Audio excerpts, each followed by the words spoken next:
तो देश के कई राज्यों में जहां एक तरफ मानसून ने गर्मी से परेशान लोगों को राहत दी, तो वहीं दूसरी तरफ कुछ ऐसी भी तस्वीरें सामने आई हैं जिन्होंने लोगों को हैरान और परेशान कर दिया है। अलग अलग एंगल से अलग अलग जगहों की ये तस्वीर आप देख रहे हैं।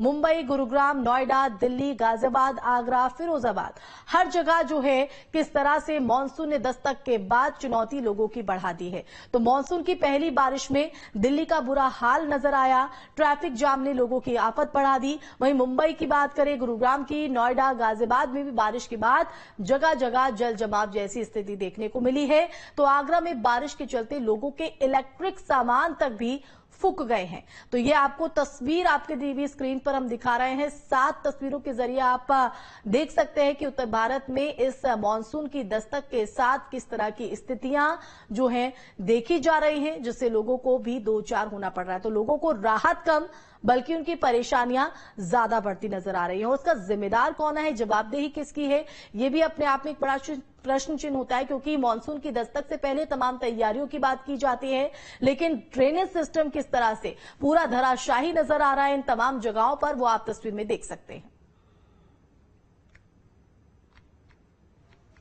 तो वहीं नोएडा में भी बारिश के बाद कई इलाकों में जलभराव हो गया, जिसकी वजह से सड़कों पर जाम की स्थिति बनी हुई है। महामाया फ्लाईओवर से सेक्टर 14 चिल्ला बॉर्डर जाने वाले वाहन जाम में फंसे रहे। हमारे सहयोगी अमित चौधरी की ग्राउंड जीरो से ये रिपोर्ट देखिए। नोएडा में बारिश के बाद जनजीवन पूरी तरीके से अस्त व्यस्त है। ज्यादातर इलाके जलमग्न हो चुके हैं। रोड पर पानी भरने के चलते जाम की स्थिति बनी हुई है। नोएडा एक्सप्रेसवे की तस्वीर मैं आपको दिखाऊं, मेरे पीछे की तरफ आप देखेंगे तमाम गाड़ियां किस तरीके से रेंग रेंग कर चलने के लिए मजबूर है। और महामाया फ्लाईओवर से 14A तक जाने वाले इस रूट पर सुबह ही तकरीबन 3 से 3.5 किलोमीटर लंबा जाम है, वो लग गया। और इस जाम के पीछे की अगर वजह की बात की जाए तो जल भराव एक बड़ी वजह इस जाम के पीछे की माना जा रहा है। यहाँ पर जल भराव की तस्वीरें भी हम अपने दर्शकों को दिखाएंगे। आप देखेंगे तकरीबन 3 से 3.5 किलोमीटर लंबा जाम है और इस रास्ते को तय करने में तकरीबन 15 मिनट का समय लगता है। महामाया फ्लाईओवर से अगर 14A तक जाए 15 मिनट भी बहुत ज्यादा वक्त है, लेकिन इसको तय सीख नहीं ली। इस साल भी इसी तरीके के हालात हैं। ये पंप सेट यहाँ पर लगाया गया, आप देखिए पंप सेट बरसात हुए बंद हुए काफी समय हो गया है, लेकिन पंप सेट से पानी निकालने की कोशिश की जा रही है। पिछले काफी देर से मशक्कत की जा रही है, लेकिन अभी तक ये स्टार्ट नहीं हो पाया। क्या खराबी आ रही है वैसा इसमें? कचरा फंस गया था तो वो निकाल दिया, अभी स्टार्ट कर रहे हैं भैया। तो ये खराब हो गया है? खराब नहीं हुआ, कचरा फंस गया था उसमें। अच्छा, तो कितनी देर में पानी निकाल देंगे जो भरता है ये? भैया बड़े साहब हैं वहाँ, उनसे इंटरव्यू उनसे करो आप। ये एक प्राधिकरण के कर्मचारी हैं, इनका कहना है कि जिस पंप सेट से पानी निकाला जाना था उसी में कचरा फंस गया है, जिसके चलते यहाँ पर समस्या आ रही है। और इसी तरीके के जो हालात हैं वो नोएडा के अलग अलग इलाकों में बने हुए। नाले की सफाई पर तकरीबन 11 करोड़ रुपए खर्च करने का ठेका जरूर दिया गया था, लेकिन काम अभी तक पूरा नहीं हो पाया, जिसके चलते जल भराव से लोगों को खासी समस्याओं का सामना करना। के साथ अमित चौधरी, न्यूज स्टेट, नोएडा। तो वहीं नोएडा में बरसात के दौरान लगने वाले जाम से निजात पाने के लिए नोएडा ट्रैफिक पुलिस पूरी तरह अलर्ट है। नोएडा ट्रैफिक पुलिस ने नोएडा और ग्रेटर नोएडा के 20 से ज्यादा हॉट स्पॉट चिन्हित किए हैं। इन इलाकों में ज्यादा ट्रैफिक पुलिस कर्मियों की तैनाती की गई है। जल भराव न हो इसके लिए उचित कदम उठाने के लिए नोएडा प्राधिकरण और ग्रेटर नोएडा प्राधिकरण के संबंधित अधिकारियों के साथ मीटिंग भी की। बरसात के दिनों में नोएडा के कई इलाकों में जाम की स्थिति बनती है। हमारे साथ डीसीपी ट्रैफिक अनिल यादव जी मौजूद हैं। सर, क्या कदम उठाए जा रहे हैं जाम न लगे? जाम को न लगने के लिए हम लोगों ने अपना एक मॉनिटरिंग सिस्टम को और बेहतर किया है। जो हमारे यहाँ कंट्रोल सिस्टम है, ट्रैफिक कंट्रोल, वहाँ पे हमने उसकी मॉनिटरिंग के लिए गूगल मैप और मैप माई इंडिया का प्रयोग करके और जो हमारा ITMS कैमरे लगे हैं उसके माध्यम से निगरानी की जा रही है। इसके अलावा हम लोगों ने स्पेशली बारिश की वजह से लगने वाले जामों के दृष्टिगत हमने कुछ हॉट स्पॉट तय किया। वहाँ पे हमने एक्स्ट्रा ड्यूटी डिप्लॉयमेंट की है। साथ ही वहाँ पे हमने QRT का भी व्यवस्थापन किया है। ट्रैफिक QRT की मौके पहुंच करके तुरंत जो है वहाँ पे अगर पानी भरता है या कोई और दिक्कत होती है तो उसको जाम से निकलवाएगा। ऐसे कितने पॉइंट होंगे जिले भर की बात की जाए जहाँ बरसात के दिनों में पानी भर जाता है और फिर जाम की स्थिति बनती है? ऐसे तो बहुत सारे पॉइंट है, बट 20-25 पॉइंट ऐसे हैं जहाँ पे हमें जो है इस पे ध्यान देने की जरूरत है। तो उन पॉइंटों को हम लोगों ने आइडेंटिफाई भी किए हैं, उस पर हम लोगों ने कुछ काम भी किया। अथॉरिटी के साथ मिलकर के उन पॉइंट पे जो जल निकासी की व्यवस्था के लिए हम लोग काम कर रहे हैं। धन्यवाद सर। बातचीत करने के लिए डीसीपी ट्रैफिक थे, जिन्होंने बताया कि बरसात से पहले ऐसे कुछ पॉइंट चिन्हित किए गए हैं जहां जल भराव के चलते पानी भरता है, जाम लगता है। उसको लेकर प्राधिकरण अधिकारियों को उन पॉइंट के बारे में जानकारी भी दे दी गई है। वीडियो जर्नलिस्ट भरत शर्मा के साथ Amit Chaudhary, news state Noida. Delhi NCR में बारिश से हाल बेहाल। दिल्ली के रोहिणी में सड़क धंसी तो सड़क धंसने से गड्ढा, गड्ढे में गिरी कार। रोहिणी के सेक्टर 18 मेट्रो स्टेशन के पास की ये पूरी घटना आपको बता रहे। तो दिल्ली इस वक्त भारी बारिश से हाल बेहाल दिल्ली का हो चला है। और देखिए तस्वीर सामने आई है, देखिए किस तरह से भारी बारिश के बीच ये सड़क धंस जाती है और इस दौरान जो खड़ी कार है वो इस गड्ढे में समा जाती है। दिल्ली एनसीआर में बारिश से हाल बेहाल की ये तस्वीर आपको रोहिणी से हम दिखा रहे हैं, जहां सड़क धंसने से गड्ढा बना, गड्ढे में कार गिर गई। रोहिणी के सेक्टर 18 मेट्रो स्टेशन के पास की ये तस्वीर, जहां भारी बारिश की वजह से ये गड्ढा होता है जिसमें कार समा जाती है। तो दिल्ली में बारिश से हाल बेहाल है। जलभराव से राजधानी में जाम की मार है। तो जलभराव से सड़कें जलमग्न, फंसी गाड़ियां। तो दिल्ली से ये बड़ी खबर आपको बता रहे हैं। तो लगातार दिल्ली जो है वो पानी हो चली है।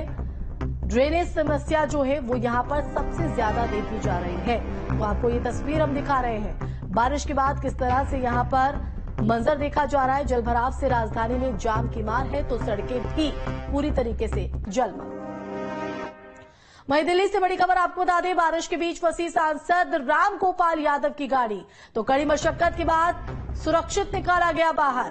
तो देखिए आमजन के साथ साथ अब जो दिग्गज हैं वो भी इस बारिश के दौर में आफत को झेलते हुए नजर आ रहे हैं। ये तस्वीर आपको दिखा रहे हैं, बारिश के बीच सांसद रामगोपाल यादव की गाड़ी भी फंसती हुई नजर आई।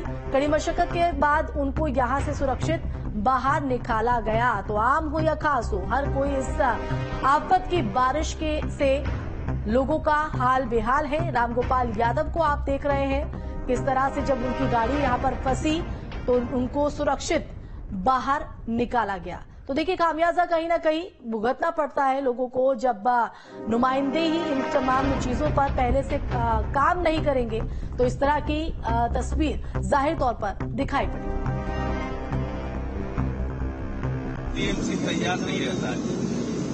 इतना लेट बारिश हुई, इसके बाद भी उन्होंने नालियां साफ नहीं की। जहां चौक होता है सारे पुराने कर्मचारियों को मालूम, अगर उसको साफ करते हैं तो कभी ये नौबत ना है।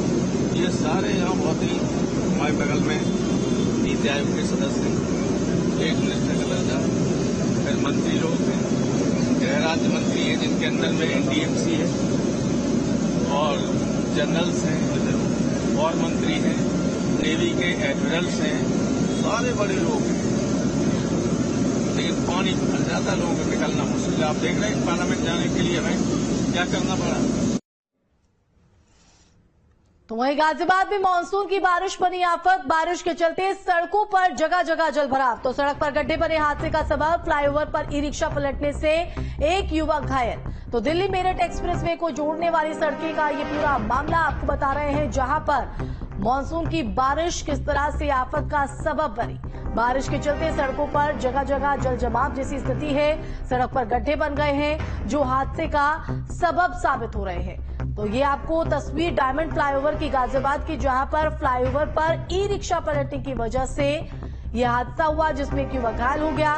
दिल्ली मेरठ एक्सप्रेस वे से जोड़ने वाला ये फ्लाईओवर है और ऐसे में यहां से कई जो वाहन है वो रोजाना गुजरते हैं, लेकिन बारिश के बीच ये जो स्थिति है बेहद चुनौतीपूर्ण। मानसून की बारिश ने लोगों को राहत तो दी है, लेकिन इसी बारिश ने आफत भी खड़ी कर दी है, क्योंकि वाटर लॉगिंग की समस्या से अब गाजियाबाद की जनता को दो चार होना पड़ रहा है। तस्वीरें आपको दिखाते हैं गाजियाबाद की डायमंड फ्लाईओवर से जब दिल्ली के लिए जाने वाले दिल्ली मेरठ एक्सप्रेसवे को कनेक्ट करती हुई सड़क की। यहां आप देखेंगे तो तस्वीरों में आप देख सकते हैं किस तरह से जल भराव की स्थिति पैदा हो गई है। इसके अलावा सबसे बड़ी बात यह है कि इस सड़क पर गड्ढे बहुत हैं, जिसकी वजह से यहां पर लगातार हादसे हो रहे हैं। एक दो टिर्री सुबह से अब तक यहां पर पलट चुकी हैं। कई बाइक सवार जो लोग हैं वो यहां पर गिर चुके हैं और उसके बाद इंजर्ड भी हो गए हैं। यहां पर जो लोग इंजर्ड हुए हैं, ये टिर्री मैं आपको दिखाता हूं। अभी यहां पर इस टिर्री के अंदर सवारियां मौजूद थी और ये टिर्री यहां पर पलट गई जो रिक्शा थी, और ये तमाम जो लोग हैं ये इंजर्ड हो गए। ये देखिए आप, ये शख्स इसमें बैठे हुए थे, इनके पैर में चोट भी लग गई है। बात करता हूँ इनसे। कहाँ से आ रहे थे भैया? सर साफिंगर से आ रहा सर। कहाँ जा रहे थे? यहाँ जा रहा, जयपुर जा रहा था सर। कैसे अचानक से कैसे गिरे यहाँ पर? सर ये पानी भर रहा सर, यहाँ पे गड्ढे है, क्या पता नहीं था, एकदम टिर्री पलट गया तो पैर हमारे चल गया, तो पैर नीचे दब गया टिर्री के नीचे। पैर में चोट लगी हुई है, खून भी पैर से आ रहा है क्योंकि पैर नीचे दब गया। कितने लोग थे इसके अंदर, टिर्री के अंदर? 4 लोग थे, यहाँ ड्राइवर थे। 4 लोग थे, ड्राइवर समेत 5 लोग थे और सभी लोग यहाँ पर मौजूद हैं। आपको भी चोट लगी है? आपको नहीं लगा, इनको चोट लगा है। तो ये चोट इनको लगा है और चोट लगने की वजह मैं आपको दिखा देता हूँ। ये वजह है चोट लगने की। जैसे ही ये सड़क नीचे की तरफ जाती है तो साइड में तो गड्ढा नहीं है, लेकिन सड़क के बीच में से अगर कोई गुजरता है तो वहां अचानक से गड्ढा है। ये देखिए, जैसे बाइक अचानक से ली और ये आप गाड़ी देखकर अंदाजा लगाएंगे किस तरह से गाड़ी हिचकोले यहाँ पर ले रही है। तो ये वजह है यहाँ पर हादसे होने की, क्योंकि आगे गड्ढा है और पानी भरने की वजह से किसी को गड्ढा दिखाई देता नहीं है। और गड्ढा देखिए, बाइक सवार भी बचा अभी। तो ये गड्ढे होने की वजह से यहाँ पर लगातार हादसे हो रहे हैं और इन हादसों को लेकर अब प्रशासन क्या कदम उठाएगा ये देखना बेहद दिलचस्प है, क्योंकि अब तक भी प्रशासन की कोई टीम यहाँ पर नहीं आई है।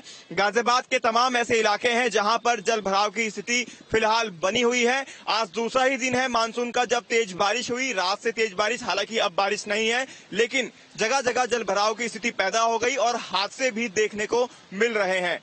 वीडियो जर्नलिस्ट अमित कुमार के साथ हिमांशु शर्मा, न्यूज स्टेट, गाजियाबाद। वहीं महाराजगंज में बारिश के बाद खौफनाक मंजर देखने को मिला है। बड़ी खबर आपको बता रहे, 2 अलग अलग जगहों पर गिरे मकान। तो फरेंदा तहसील क्षेत्र के गांव में गिरा मकान। फरेंदा तहसील क्षेत्र में मकान गिरने से नहीं हुई कोई जनहानि, तो राहत की बात यहां पर ये रही है। वहीं महाराजगंज के ठूटीबारी क्षेत्र की अगर बात करें तो यहां पर भी भरभराकर एक मकान गिरा है, जिसमें मकान में रह रहे परिवार के 4 लोग घायल हुए हैं। तो ये 2 तस्वीरें इन्हीं से जुड़ी हुई आपको हम दिखा रहे हैं, किस तरह से महाराजगंज में 2 अलग अलग जगहों पर बारिश का कहर देखने को मिला है। मकान भरभराकर गिरता हुआ आपको पहली तस्वीर में नजर आ रहा होगा। ये दूसरी तस्वीर, जो हादसे में घायल लोग हैं उन्हें अस्पताल में ले जाया गया, जहां उनका इलाज जारी है। तो आसमान से आफत बरस रही है, लोगों की मुसीबतें बढ़ रही हैं।